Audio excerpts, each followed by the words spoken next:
hammer. Sorry, this is like the 4th time I've done this video. It just never works out the way I want it to. You asked me to take a look at your stones. I'm going to preface this by saying I don't know much about them. Guys like Spencer and Nick Kahanick and Matt, Vincent, those guys have probably forgotten more about the stones than I'm going to learn, which means I'm not going to be able to show you much. But looking at your videos, you do a couple things really well, but there's a couple things we can fix, and you should see immediate improvement. We'll start with the first part. We'll start with your stance. Okay, when you stand here, as if I'm facing the trig getting ready to braemar stone, your feet are basically parallel, okay, to one another. There's no split, there's no stagger, okay? So when you come around and you try to throw, you can only push this far because this hip is shutting you down, okay? This is called being blocked. You see a lot of folks do it where they get that left out in front of the right, and then they try to throw and they're like, I can't open up and get out there, okay? So let's do the opposite thing, and let's have our right foot kind of staggered out in front of our left. That way, if we were to pivot, we're going right to the front, right where we want to. Our hips can open up, because this is powerful. This is not very powerful, okay? So let's fix your stance. Start with a stagger. I usually do like a heel-toe stagger, okay? So that I have enough room to do this.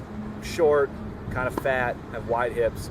My stagger is going to be a little bit different than everybody else, okay? But this works for me.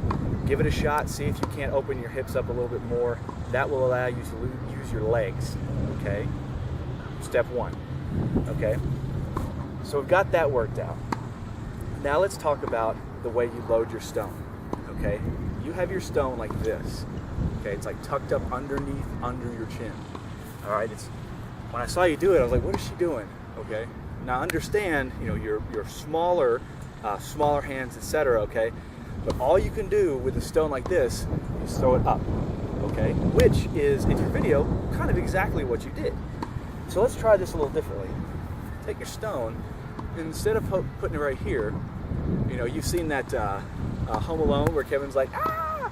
Okay, let's do that with the stone. When I went to Spencer's, I was holding the stone up like this, because, you know, this is what looks cool on TV, right? He's like, put it like this, okay? Immediate improvement. Well, why? I don't get it. It was because when you throw that, okay, this sideways high five you've heard people talk about, when you start getting way up here and you start to push, you get that motion right there, all right? This is not very strong. This is that put that we want to work on, okay? So to do that, you can't have the stone right here. You don't need the stone right here. Put the stone about right here, okay? When you get to the front, it's that motion, okay? So we've talked about our feet. We got our feet set. We got our stone set. Now let's talk about the thing that's really killing your stone. I will bet my paycheck that this will put a foot in your stone the first time you try and get it right. Let me preface it by saying that. Okay, when you throw in your videos, you get up here and you kind of drop down, the rock's real high, and you just do this. Okay? You got this big lift, and you're not really pushing the stone out, okay? You're not really applying that force to the rock. Now, you and I are in the same boat. We're not very tall, okay? So somebody like, you know, John O'Neill, who is, you know, this damn tall at the shoulder, he could probably get away with a higher load where he doesn't bend over as much, okay, and actually lift the stone through the progression. Or guys that are like freako strong, like John Davis. Again, maybe he doesn't need to, but we do. Think of this as a linear push and a lift, okay, all at the same time. It's hard for you to lift the stone when this is as low as it gets. You get to the front and you're like, okay, so you're really not helping yourself at all. Let's get some more weight on that right leg. Tuck your stone up and get back here. get down a little bit. That way as you're coming forward, here's your rock. It's going up, it's going up, it's going up, it's going up, it's lifting. Okay? You're just kind of running it, you're just kind of turning and burning. You're just spinning around. Whoop. It's not helping you very much. Let's try to help ourselves with this. There's my alarm to make your video. Okay. So, to do that, we've got to do a couple things. We got our stance, how we want. We got our stone set, kind of how we want. What about this other arm? Okay? I am the king. The king! I'm not doing anything with this left arm. It might as well be in my pocket. Swear to God, because I'll just sit here and I won't do anything with it.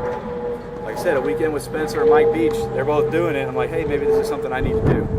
Okay? You're going to take this left arm, you know, and as you're coming around, you kind of sweep it like this. Okay?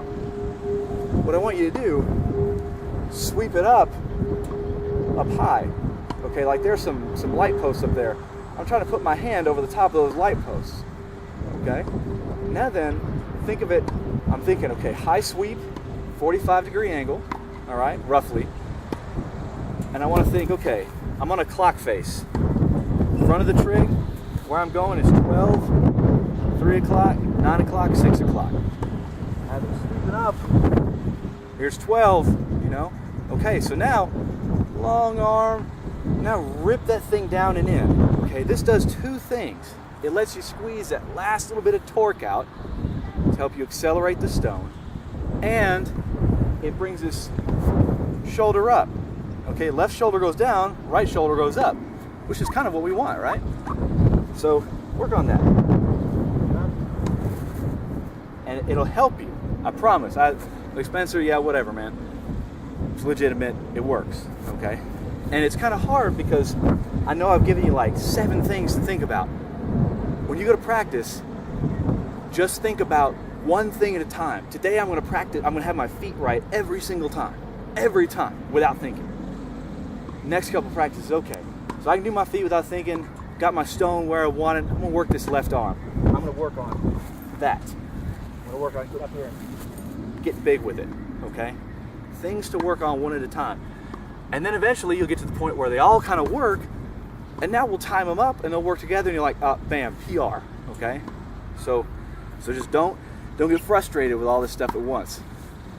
And the last thing I want to talk about, this is the thing that you, Amber, have got to fix, okay? This is the thing that's killing your stone. This is eating your stone up. This is an instant fix. This is 12, 16, 18 inches on your throw, your very next throw if you'll do this, okay? Use short arm. You get to the front, you're like, okay, your arm literally extends that much before the stone's gone. All right? You come back. Now, the stone leaves your hand and you'll do this, but you haven't applied any more force. It makes for a good picture. Like, wow, you know, she really got out there. But you stopped pushing the stone right here, okay? Spencer said something to me the other day in practice. He said, Duncan, try to throw your shoulder through your elbow. And my first thought was, ooh, I don't want to do that. He's like, no, you got to try that because it'll keep you pushing on the stone.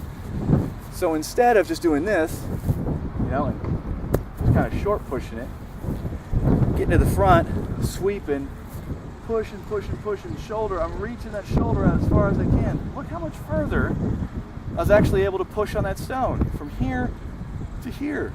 That's like 9 or 12 inches. I mean, that's a lot. Basic human biomechanics, you're stronger, you're more stable as things are extended, as your bones get into this straightened out position. Like, have you ever seen people do quarter squats like 1,000,000 pounds?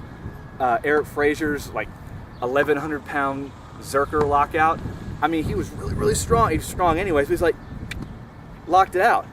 Very strong in this extended position. So why don't we just keep applying force and extend to our strongest point? I mean, we don't bench press here. We bench press here. Make sense? So what I want to see you do is push that rock out there. Get out there and push it all the way. All right? Sorry, I'm getting a little fired up about this. So no more of this, okay? where you're kind of pushing it up and short arming it.